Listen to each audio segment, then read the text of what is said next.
container here, hot water bath here, a pressure indicator.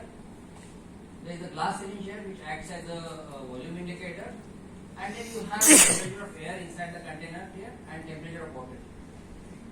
So all the quantities that you really need to measure are very much there. So when you dig the copper container,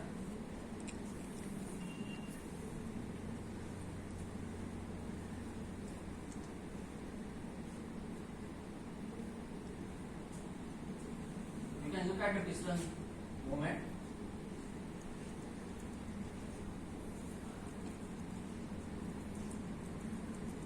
Going up, and pressure remains constant. So isobaric. Of course, we will not wait till the whole video gets over. I will just go to the end of it.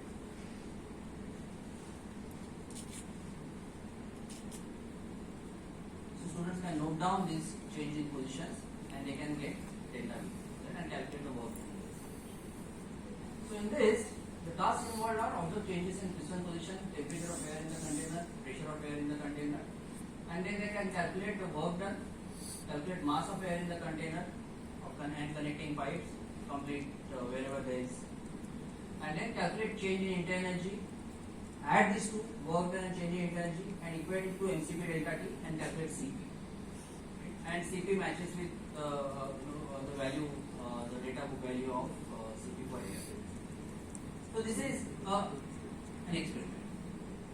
But now, when it comes to including it in a conventional experiment of an undergraduate lab, the path is not simple. I told you that we developed certain activity-based modules. So one of the modules was on thermal equilibrium, and this was the second module.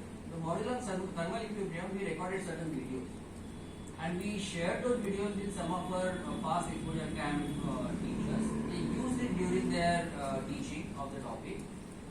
And it was so nice of them, they came back with the suggestions, right? That okay, while teaching to the students, we thought that this change would have been better in the video.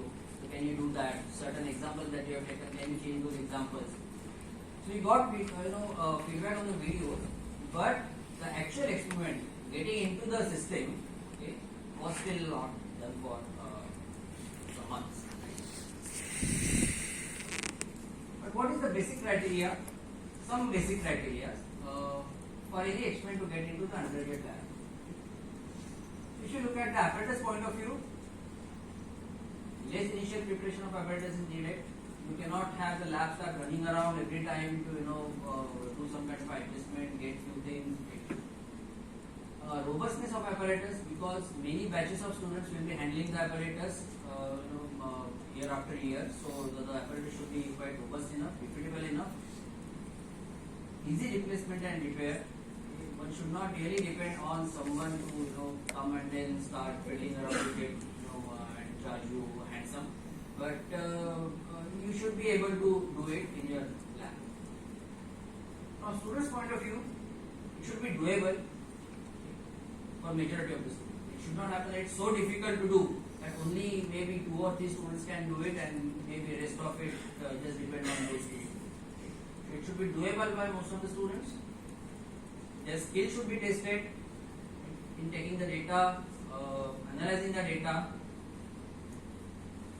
emphasis on data collection analysis, and experiment should be